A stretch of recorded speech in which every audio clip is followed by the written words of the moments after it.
hallway buzzed with lockers slamming and sneakers squeaking across the polished floor. Seventh period had just ended, but for Maya, it hadn't. She lingered by the classroom door, backpack clutched tight against her chest, eyes fixed on the linoleum. The voices around her rose like waves, casual, loud, fluent. Voices that flowed like rivers. Hers cracked like dry leaves. Inside room 14C, Mrs. Denton called roll. Maya Patel? Would you do us the honor of reading from page 73? The word no screamed in Maya's chest, but her lips moved. Why, yes. Snickers already. Her fingers trembled as she opened the heavy literature book. Page 73. It blurred. She found it by the shape, not the text. She inhaled. Began. TTHTH though RRNFLL look like. Laughter. Not hidden. Sharp. Loud. Unapologetic. One boy, Ryan Bell, threw his head back dramatically and sputtered, RRNFL on HH's FF face. The whole class lost it. Even Mrs. Denton didn't hush them. She just frowned with tired eyes and said, "That's enough, Ryan." Then turned to Maya with a forced smile. "It's okay, dear. Let's move on." But Maya hadn't finished the sentence. She hadn't even started it. Her throat burned. She nodded quickly, though, pretended it was fine, sat down so fast her chair scraped against the tile with a shriek. But the laughter still echoed, louder than her breath, louder than her pulse. "You should have known better," she told herself. Stupid. So stupid. The rest of the class passed in a blur. She didn't hear the next reading, didn't take notes, just stared at her desk, heart pounding with every laugh, every whisper behind her. After the bell, she waited for the room to clear. She always did. Ryan brushed past her on the way out, leaning in just close enough to whisper, in a nice SS speech. Another boy laughed, but Maya didn't flinch, didn't look up, just curled tighter around her books. She walked home in silence. That night, her mom asked how her day went. Maya smiled, nodded, said, "Fine," but her throat ached. Her pillow that night held more than her head. It caught the tears she wouldn't let anyone see. And the next day, she raised her hand one last time to excuse herself from speaking ever again. From that day forward, Maya spoke only when she had to. By the time Maya reached high school, she had mastered the art of vanishing. Not disappearing physically, she was always there. Front row, notes precise, homework immaculate, exams aced. But in every other way, she was a whisper in a world full of noise. No one knew her voice. Not really. Freshman year, when Mr. Keene asked her to explain her math solution on the board, she simply froze. He waited. The class watched. A bead of sweat slid down her neck. After 10 brutal seconds, he said, "Never mind."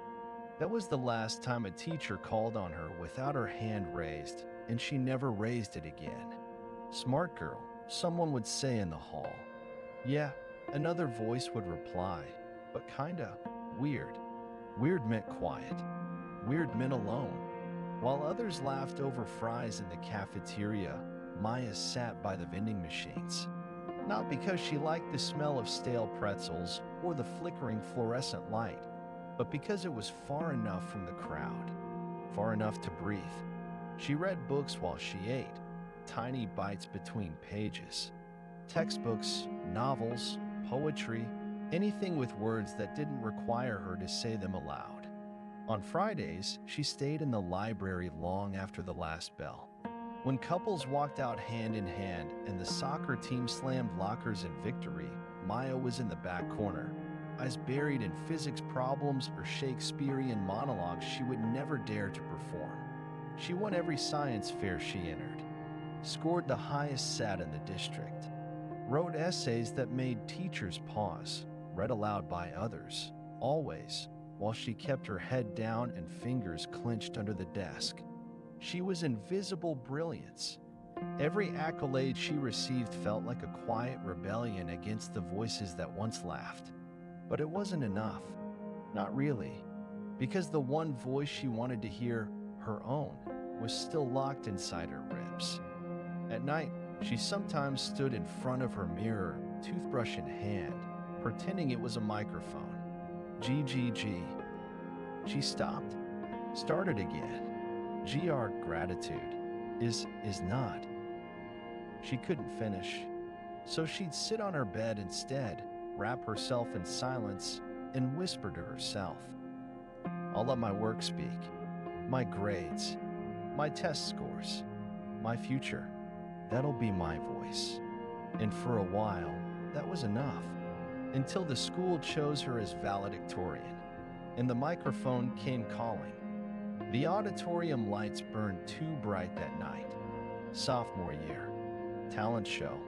Maya had signed up weeks before in tiny handwriting, tucked behind 20 others on the list taped to the drama room door. Spoken word. Maya Thompson. No one noticed. Not until the list was read aloud in homeroom. Wait. Maya. The silence that followed wasn't curiosity. It was a smirk dressed as surprise. By lunchtime, the whispers were everywhere. She's gonna stutter through a poem? Hope they bring subtitles. Bet she gets a standing ovation just for finishing a line. Maya heard them. She always did. But she stayed quiet. Like always. Still, that night she came, dressed in soft navy, hair tucked behind her ears, poem folded neatly in her trembling hands. Words she'd carved late at night when the shame swelled like ocean tides. Backstage, the curtain separated her from the crowd. She peeked through it.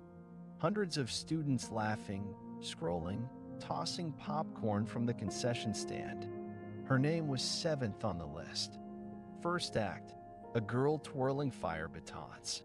Loud applause. Second, a boy beatboxing into a loop pedal. Cheers. Third, duet singers, the theater stars. Roses thrown. By the 5th act, Maya's palms were damp.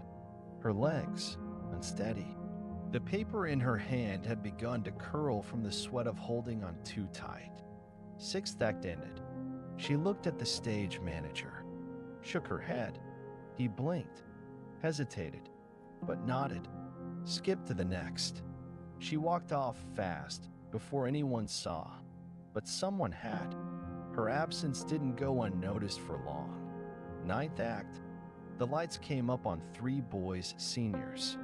One wore a too tight sweater, his hair pushed forward to mimic Maya. The other held a giant cue card labeled PM. THTH, thank you for CC coming, one boy began, lips jerking mockingly. The crowd cracked open. Roars. Laughter. Phones lifted. TH, this is MMI, DD Dream. They fake tripped over words she hadn't even said. Words she'd only dared to dream of whispering. Words that lived in notebooks, never in air. Backstage, Maya stood frozen behind the curtain, watching. At first, her chest sank. Her throat tightened. She waited for the tears, expected them, but they didn't come. Instead, her fingers curled into fists, not from shame, but from something sharper, something louder. Rage? No. Power. They laughed at what she hadn't even tried to do, at the voice she hadn't used, at the silence she didn't choose, but carried like armor. She didn't run home. She walked to the library. That same night, long after the stage emptied and the audience scattered, she opened a fresh page in her journal and wrote the title at the top. The girl they laughed off stage. She wrote until her hand cramped, until ink soaked into paper like blood into bandages. You laughed, but I listened. You mocked, but I learned. You spoke loudly, but I'll say something that matters. She didn't cry. She wrote, and that changed everything.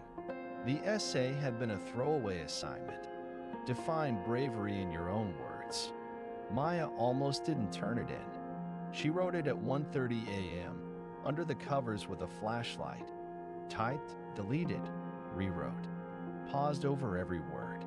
Not to impress, not for a grade, just to release something that had been stuck inside her chest for years. She never thought anyone would feel it, but Mr. Rhodes did. He was the kind of teacher students barely noticed. Rumpled corduroy jackets, elbow patches, always smelled faintly of books and rain. Soft voice, kind eyes, the type who never yelled, but somehow still commanded a room. On Monday, he handed her essay back. No grade on top, no red pin bleeding across the lines. Just one sticky note, pressed like a secret against the front. This is a voice the world needs to hear. Mr. R. Maya stared at it like it might disappear. A voice? Her voice? After class, she stayed behind, hovered by the edge of his desk while other students filed out. Mr. Rhodes looked up, as if he'd been waiting. "You meant it?" she asked, fingers curling the strap of her backpack. He nodded slowly. Every word. She shifted. "But I can't. I don't speak well." "You write like you've been shouting from mountains for years," he said gently. "Maybe it's time your voice caught up." Silence.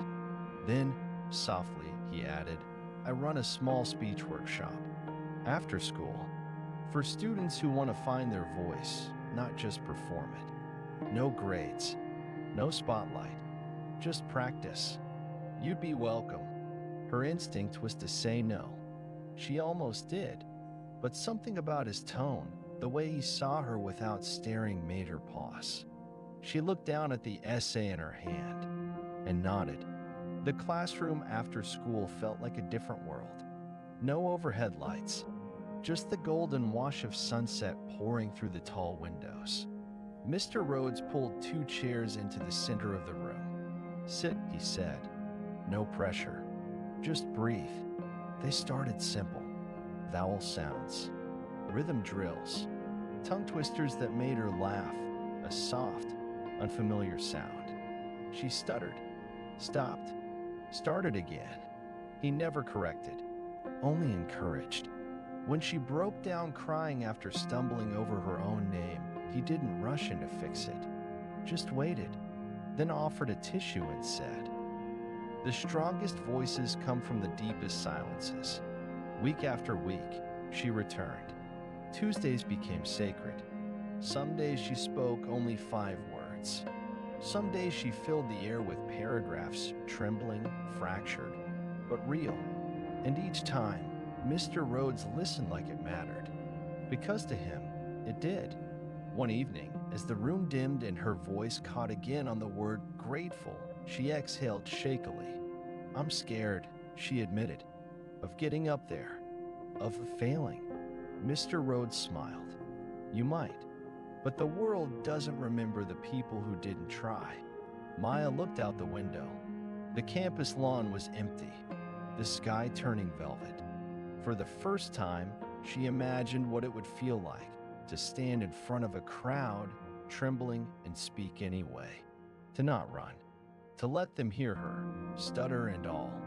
And maybe, just maybe, listen. It began with breath, not words, not speeches, not applause or podiums, just breath. Inhale through the nose, 1, 2, 3. Hold. Exhale through the mouth, soft, controlled. Again, again. Maya stood in the empty classroom after hours, the windows golden with the last of the sun, her reflection faint in the glass pane of the trophy case. Her voice trembled with every syllable, but her breath, it stayed.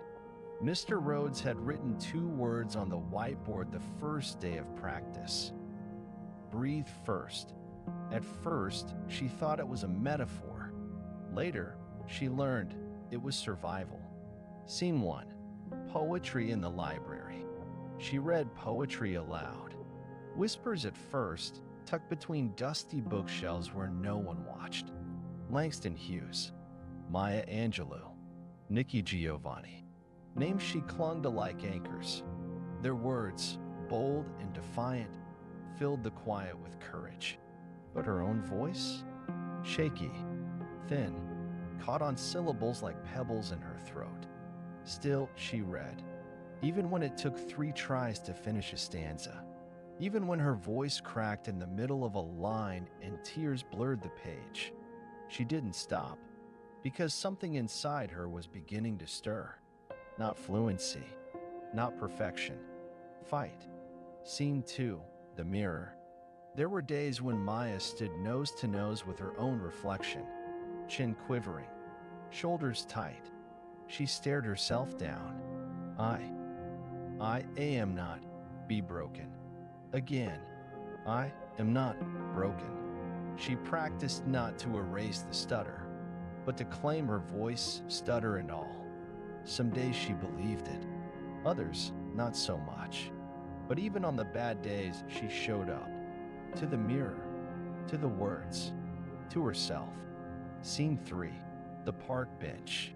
One afternoon, she sat on a bench across from the playground, a notebook in her lap, scribbles crossed out and rewritten a dozen times. She read her draft under her breath. The WW world often silences those who DD don't SSP speak easily. She flinched at the sound of it, but didn't stop. Around her, no one noticed. Kids screamed with laughter. Parents chatted over coffee. Maya whispered into the wind. Her stutter came and went in waves, but her message stayed steady. Scene 4, small victories. In class, when a teacher called on her, she didn't shake her head anymore. She answered, halting, uneven, brave.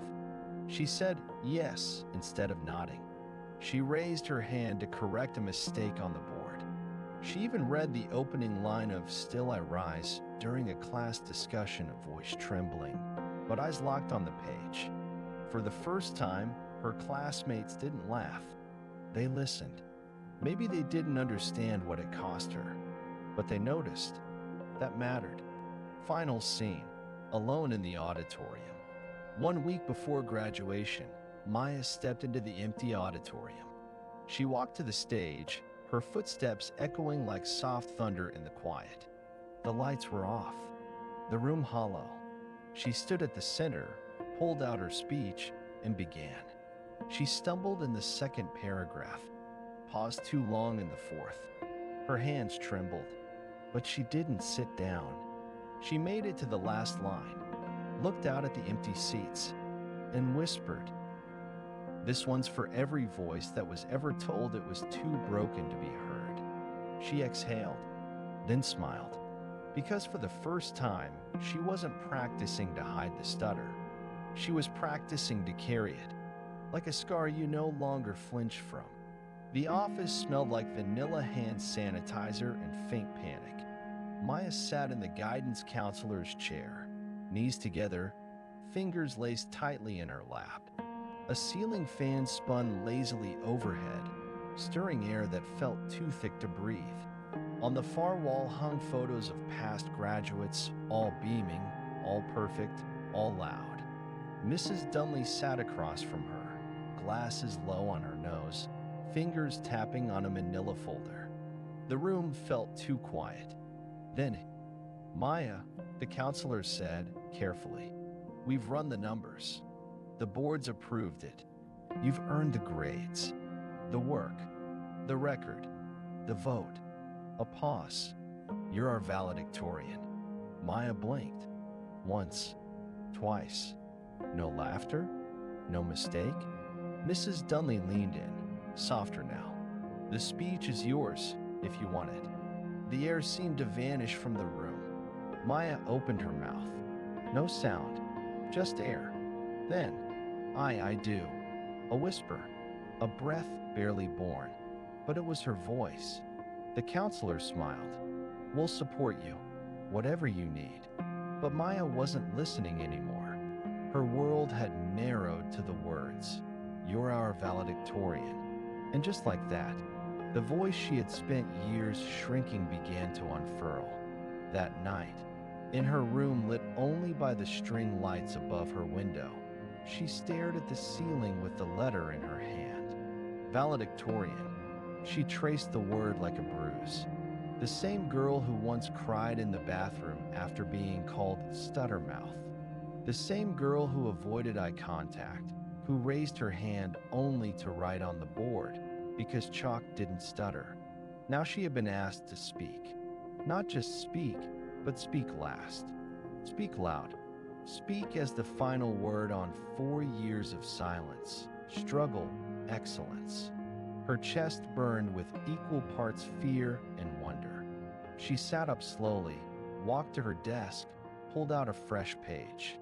Then, in shaky pen strokes, she wrote, "To speak is to believe you're worth hearing."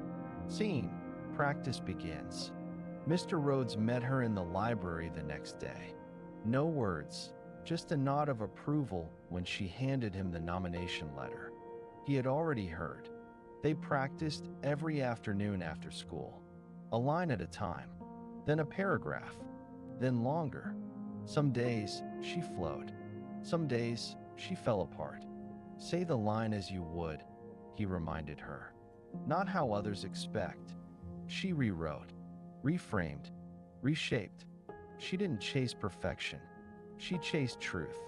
"My stutter is not a weakness," she wrote in her notes. "It's the rhythm of a voice that's had to fight to be heard." 1 week out, she rehearsed in the empty gymnasium. Her footsteps echoed. Her voice cracked. The microphone hummed like a threat. And still, she stood there. Maya wasn't practicing for applause. She was practicing for the girl she once was. The one who cried after math class. The one who stayed silent even when she knew the answer. The one who once believed her words weren't worth waiting for. Final moment of the chapter. The night before graduation, Maya looked at herself in the mirror. No makeup, no filter, just eyes that had seen too much pain and kept going. She whispered the first line of her speech aloud.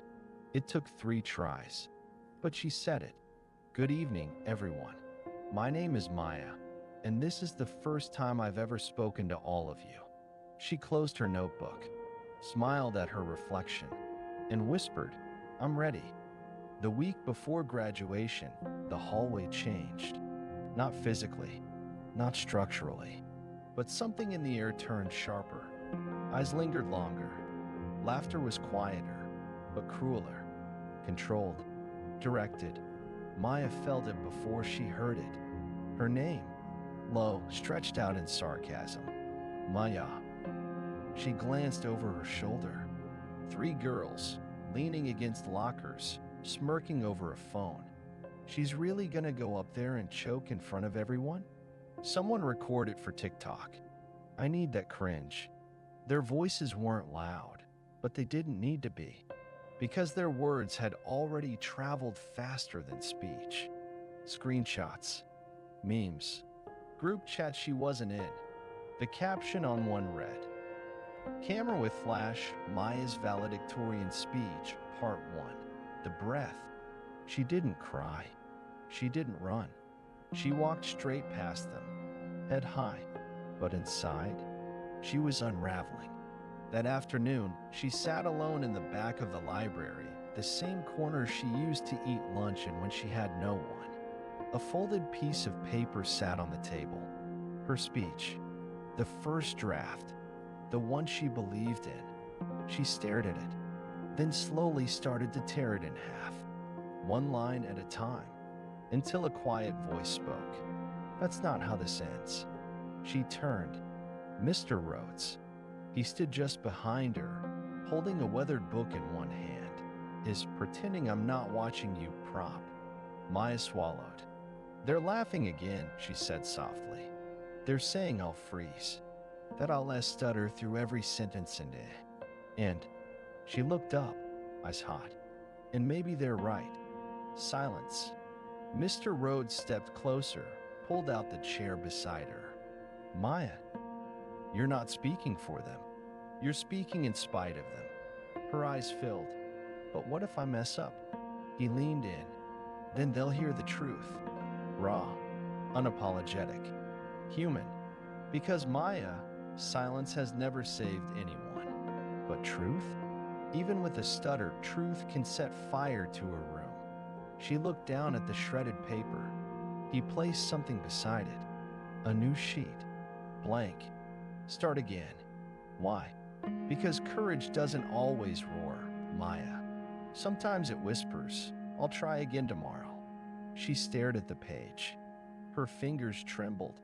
Then slowly, she reached for the pen. Scene shift. That night, she lay in bed, scrolling. Another meme. A fake flyer someone made. Graduation speech postponed until Maya finishes saying hello. 1,000 laughing emojis. She set the phone down, pulled the covers over her head. But the voice that came next wasn't a classmate. It wasn't Rhodes. It was her, at age 12, hiding in the bathroom after reading aloud. I'm not enough. I'll never be enough. She whispered to the dark. I'm not that girl anymore. Final scene, gym rehearsal. The microphone hummed. Maya stood on stage, alone. Rows of empty folding chairs stretched before her. She looked out, heart pounding, closed her eyes, and whispered the first line of her speech. Good evening, classmates. Her voice cracked. And my name is Maya. Pause. And I know what it feels like to be laughed at before you've even spoken. Silence. Just the hum of the mic. And then as she smiled, because she'd said it. And tomorrow, she'd say it again, out loud, in front of everyone. The gymnasium pulsed with the sound of folding chairs creaking, programs rustling, and restless anticipation. Banners hung overhead in the school's faded colors, waving gently in the draft of the air conditioners.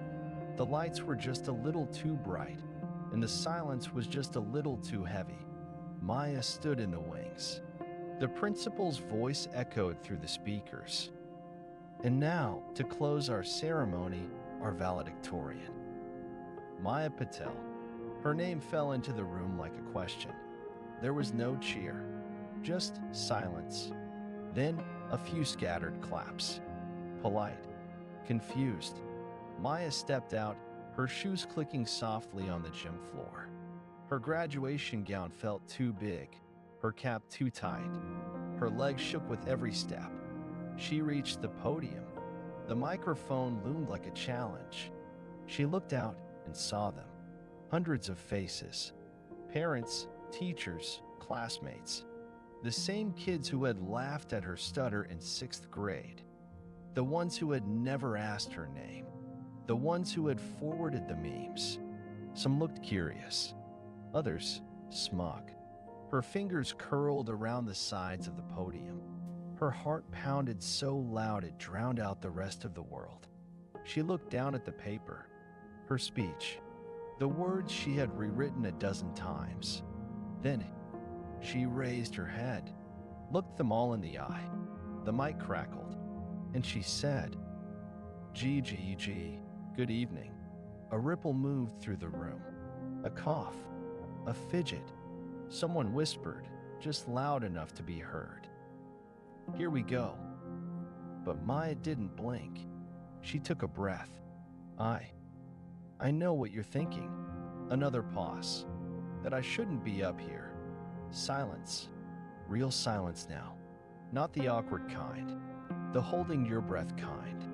I used to think that too, she continued, her voice soft but steady.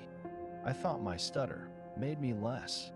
I thought people would never wait for my voice, so I stopped giving them the chance. But something changed. She scanned the crowd, and her gaze landed on Mr. Rhodes. He gave her the smallest nod. She looked down at her speech, then folded it, closed it, set it aside. I wrote a speech about grades and dreams and gratitude, but I'm not going to read it. The crowd shifted, because I need to say something I've never said out loud. A tremble crept into her voice, but she let it stay. To the boy who mocked me in 7th grade, I forgive you. To the girls who made fun of my voice in gym, I hope you find yours. And to the kid in the back who thinks they'll never be heard, you will be. Now no one moved. Even the janitor froze with his mop. My stutter doesn't make me broken, Maya said, louder now. It makes me brave. Her voice cracked. She let it. This pause you hear in my speech, it's not weakness. It's strength. Because every word you hear is one I had to fight for. The gym was still. Every eye locked on her. Not in pity, not in ridicule, but in awe. Because Maya wasn't just giving a speech. She was breaking a wall, brick by brick. And for the first time in her life, they were listening, truly listening. Her fingers tightened on the edges of the podium, not in fear anymore, but in resolve. The echo of her last sentence still hung in the rafters of the gym, suspended in that thick, breathless silence. My stutter doesn't make me broken, it makes me brave. A cough echoed somewhere in the bleachers. Someone shifted in their seat. She could have stopped there, but Maya had more. She had waited years to say what came next. She looked down at her shoes for half a second, just long enough to feel the floor beneath her, to remind herself she was still standing, still speaking. Then her gaze rose again. Steady now. You laughed, but I learned. The words were sharp, controlled, each syllable like a stone laid in a foundation. She took a breath. You pointed, but I pushed. A pause. Someone clapped. Once. Soft. Then again. Another joined. A few more. Then the sound bloomed, slow, warm, rising from every corner of the room, like rainfall. And Maya? She kept going. When I was 9, I tried to pray my voice away. I thought silence would hurt less than shame. When I was 12, I faked a stomach ache just to skip a class presentation. When I was 15, I finally realized the problem was never my voice. It was the world that refused to wait for it. The crowd wasn't whispering anymore. They weren't recording or giggling. They were leaning in, breathing with her, feeling every pause not as a flaw, but as a drumbeat, a pulse. I stand here today not because I speak perfectly, but because I refuse to be silenced. Every moment you mocked me, it taught me resilience. Every time you rolled your eyes, I learned how to lift mine. She was shaking again, but this time, it wasn't nerves. It was power. It was release. Tears welled at the corners of her eyes, but she didn't blink them away. She let them shimmer beneath the lights, like a badge, like armor. You tried to break me, but you made me. The applause rose again, louder now, stronger. People were standing, teachers, parents, even students who had never once said her name. A few wiped their eyes. One girl in the second row whispered, "Oh my God," and clutched her chest like she'd just felt something for the first time. Maya looked over the crowd, not searching for approval, but witnessing impact. "This isn't just my speech," she said, her voice trembling again. "It's my return, word by word." She stepped back from the mic. Silence. Then, the gymnasium exploded. A standing ovation. Chairs scraped. Hands clapped red. Not out of obligation, but awe. And Maya? She just stood there, letting it wash over her. Not smiling, not crying, just breathing. Because every breath, every pause, was earned. Maya stepped back from the microphone. The silence was deafening. Not the kind that shamed her in classrooms. This one was sacred, still, full. It held the weight of everything she'd just said, and everything she'd never been allowed to before. Her breath caught in her throat. Her eyes, rimmed with quiet fire, scanned the room. For a brief second, the world stopped. No coughs, no whispers, no laughter, only stillness. As if the entire auditorium had forgotten how to breathe. Then it happened. A single clap, sharp, from the back row, followed by another and another. It rolled through the gym like thunder gathering over dry land. Hands came together over hearts, through tears louder than the voice she was once told she shouldn't use. People rose, one by one. Some students who never once looked at her in the halls. Others who had rolled their eyes when she paused between words. Even the boy, the first one to mock her stutter back in 7th grade, stood, his mouth slightly open, his hands slowly clapping, and then the gym was on its feet. All of them, the principal, teachers, parents, friends, strangers. The sound grew, not wild or chaotic, but purposeful, proud, like they had just witnessed something holy, something unrepeatable. Tears filled Maya's eyes, but she didn't look away this time. She didn't hide. She stood beneath the spotlight with her spine straight, arms by her sides, no trembling now, and let it all pour over her like rain she had waited years to feel.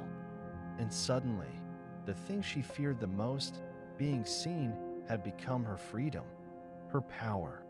She turned slightly, caught her mother's eyes in the front row. She was crying, not out of sadness, but relief, pride, maybe even awe. Behind her, the faculty stood shoulder to shoulder. The guidance counselor who once offered Maya a hall pass during class speeches clapped with both hands over her chest.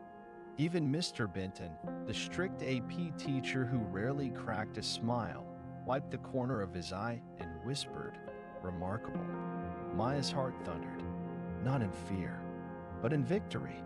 She had cracked open the world, not by changing her voice, but by owning it. Every pause, every tremble, every breath between syllables. They weren't flaws. They were her rhythm, her truth. She bowed her head slowly, not for approval, but as a thank you, to the silence, to the scars, to the struggle, to herself. And when she looked up again, the ovation was still going, louder than her stutter ever was, louder than any words that tried to define her. The applause was still echoing as Maya stepped away from the podium. Her fingers trembled against the folded edge of her speech. But her spine was tall now, straight with something she had never known she carried, pride. Her shoes clicked softly against the stage floor as she walked toward the steps. Each step felt like shedding something. Shame, fear, that voice in her head that always whispered, "Don't speak. They'll laugh again." At the edge of the stage, just past the curtain, Mr. Rhodes stood waiting. The man who once let her stay after school to read poems out loud, not to grade her, but to hear her. He didn't say anything. He didn't have to. His arms opened and she stepped into them, resting her head against his chest.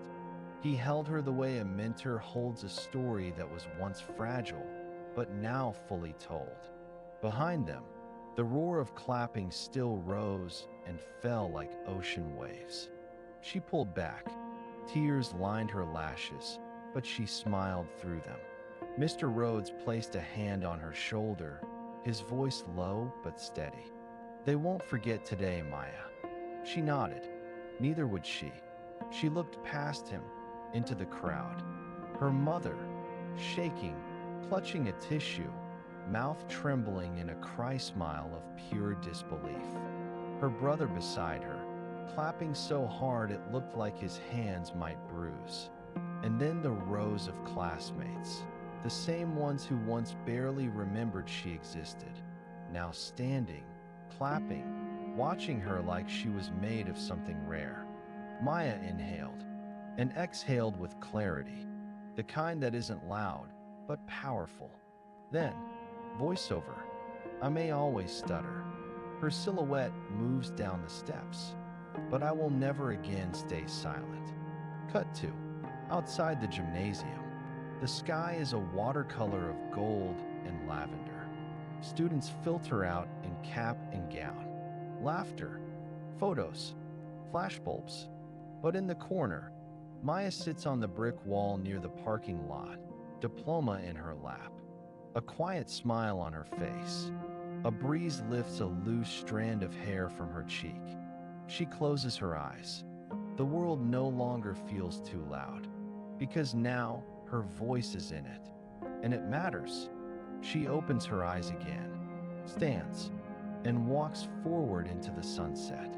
No hesitation, no fear, only rhythm, and the kind of strength you can only find when you choose to speak anyway.